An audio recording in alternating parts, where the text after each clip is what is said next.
To learn to live the off-grid lifestyle and to be inspired to live your dreams, click subscribe so you don't miss anything. Click the bell notification. It's all free. One of the worst things about chickens is the water. Constantly have to come out here and give them water. They drink, I would say, 6 gallons a day. It's ridiculous how much water they drink. Now we have 26 meat birds. They can drink, I bet, I don't know, 5 gallons a day. I'm not sure this one is quite a gallon, but the other 2 I have, I think is a gallon.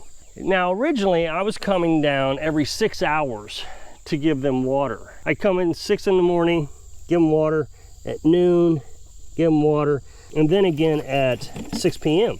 Well, the other day I come down at 6 p.m. and they were out of water. So I changed my routine to every 4 hours. Now, it's not that I mind giving them water. That's just part of the job. No big deal. My concern is they're going to be out of water. Chickens need so much water all the time. And if you let them go without water for even a half hour, it can be deadly on these meat birds especially. Other chickens also, but not quite as bad. You're constantly having to deal with the water situation. That means that you can't go anywhere for very long. You can't go shopping more than just a couple hours. Of course, driving to town is a half hour, 45 minutes in itself. And so then you go shopping, you come back, and they're out of water. Well, I have to find a different solution. Another problem with these little waterers is if there's a downhill side and my whole yard is downhill, then you have to make sure that this little downspout right here, the pour spot where the water comes out of the thing, is on the downhill side. If you don't and you turn it around, the water can just run right over the edge here, over the lip, and you'll run out of water. So YouTube, being the way YouTube is, sends me a YouTube video to a problem I hadn't even researched yet. Normally when I buy these things, I just go to Orscheln's and buy them. I never look them up online, these waterers. So it's not like I did anything to clue YouTube into the fact that I was looking for a waterer, something different. I didn't go to Amazon, nothing. Carolyn and I are pretty convinced that sometimes YouTube taps into my phone and listens to our conversations and then recommends channels and advertisements based on our conversation. I know that's a conspiracy theory. We try not to conspiracy theory too much. YouTube sends me a video of this guy who is advertising, I guess he's a sponsor, of this waterer. What it is, it's these little cups. Now, a lot of these cups, you have to train your chickens on how to use them. These are cups that you don't have to train because chickens aren't very trainable. So this cup here, what you do is you're gonna put this into a bucket. Now, there are other things you can do with this. So what happens is you drill a hole into your bucket, you take this nut off, and you put the cup through the hole. Then what happens is there's nothing in here that the chicken has to hit. As the water fills this cup, it falls down. I don't know if you can see that. Yeah, you can see it. It falls down. Well, the weight of the water shuts off the filling process. So when the chicken comes in, they drink water, and they've drank enough that the weight of the water is gone, this comes back up and fills back up. Now, the neat thing about this is you could actually hook it up to a system. They have all kinds of little attachments that come with this thing that you can drill a hole in the wall and you can put it in the wall. Then you use tubing. You run tubing to, let's say you have a series of these ran into a piece of plywood. You can put the tubing into this, fill up your bucket maybe on top of the roof of the chicken coop or, you know, a barrel, whatever you got. It has a clip here where you could actually hang it off your fence if you had a fence, which we do. I could do it that way. Now, what's really neat about this is these cups get dirty. And so you'd always have to, when the bucket's empty, you got to come up here and you got to clean these cups out.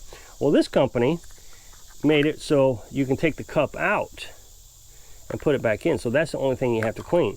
Now, this company is called, I'm not an affiliate of this company, by the way. Don't know anything about them other than the YouTube video that I watched.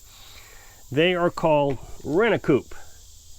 DIY series, so on Amazon you can buy these. This particular package is a package of 3. It says a package of 2, but then they say they give you a bonus one. But I'm not so sure that's a bonus one.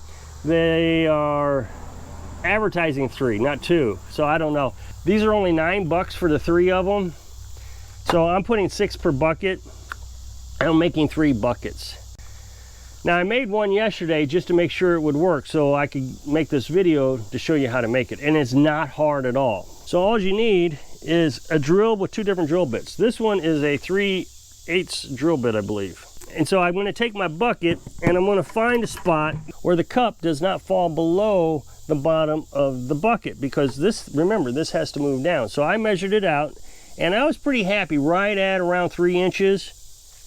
And what I did was then I measured the bucket's diameter and divided that by 6 cups, and I came up with almost 5.5 inches. It's like 5.66, but I just went ahead and went with 5.5.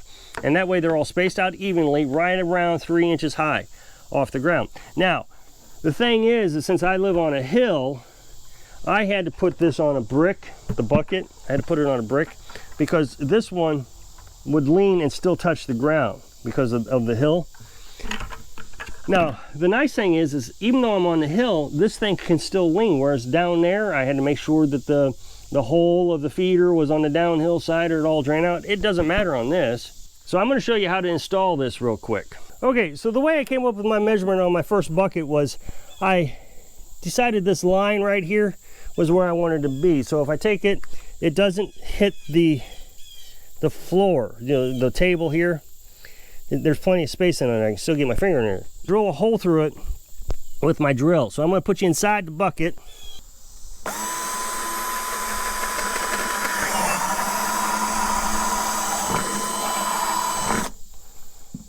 Okay, one of the things I noticed is after I was done, there is this little hanging chad that needs to come off of here. I just can't get it off with the drill, so I've been using this knife to cut it off. The key is this doesn't actually draw this in. This is why it's so important you have the right drill bit. You have to have like a 3/8 drill bit. And so you put this in and you have to screw it in. That's the key to this assembly. And so there's a gasket in between here and the bucket, and you're trying to get that to tighten up. Something I learned is now I'll put the wing nut on, and then what I do is I take an extra twist while I'm holding the wing nut in the bucket. I know you can't see in the bucket. I hold the wing nut and I do an extra twist, and that seemed to work best. Okay, so like I said, that's 3 inches up. Then I went 5.5 inches around. 5.5 inches, I just mark it with my little screw here. And then you got to come up to make sure you're at your 3-inch mark.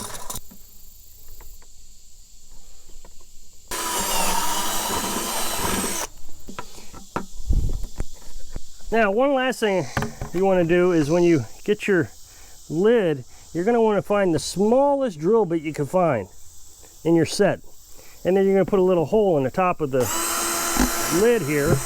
And the reason you're going to do that is first you need the lid because the chickens are going to get on top of here and they're going to make a mess. But you want the hole because you don't want to draw a vacuum when the cups are trying to fill up. So here's what it looks like when it's complete. I have this one set up already. It's on some bricks. So my thought on this one was to put the water bucket close to the fence. That way I can reach over and fill it with the hose.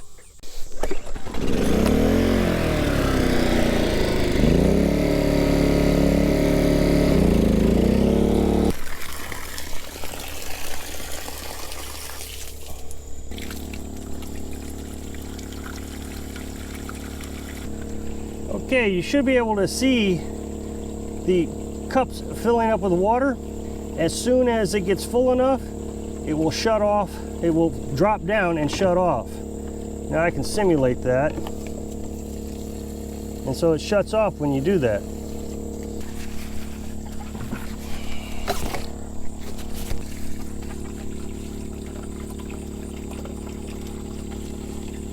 So these are the littles.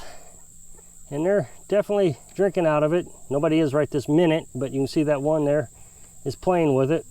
So I wanted to show you what these little cups do. They come out.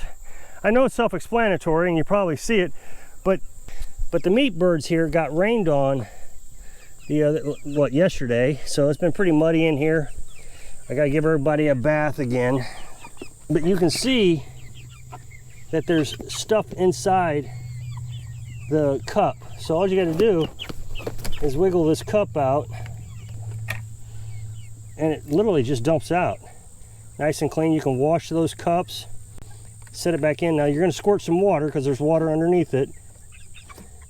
Put that right back in there. So yesterday I was telling you that I skin my chicken. I don't defeather it. Defeathering is a very disgusting process, and there's just nothing I like about it. So what I do is I just skin it like you would a deer or a pig, or it takes all 3 minutes, and there's nothing that bad about it. And the reason I do it is when the first time I did the defeathering process, I immediately burned myself out. I didn't like it. I didn't want to do it anymore. So I had 2 meat birds that sat around forever because I didn't want to defeather. Finally, I decided I was just going to skin it. And since then, it's just been so much easier. Well, I could see that I was getting burned out with the water. Kept worrying all day long. Are they out of water? Are they out of water? Are they out of water? And eventually, I would have just got fed up with it and stopped doing it. Stopped raising chickens, I guess. Or not doing meat birds. I think meat birds is what's causing me the problem. So I found a solution that will keep me motivated. Now I say this keeping in mind that I want to still live as minimalistic as possible. Minimalistic also means minimizing the amount of work you have to do. Smarter, not harder. Work smarter, not harder.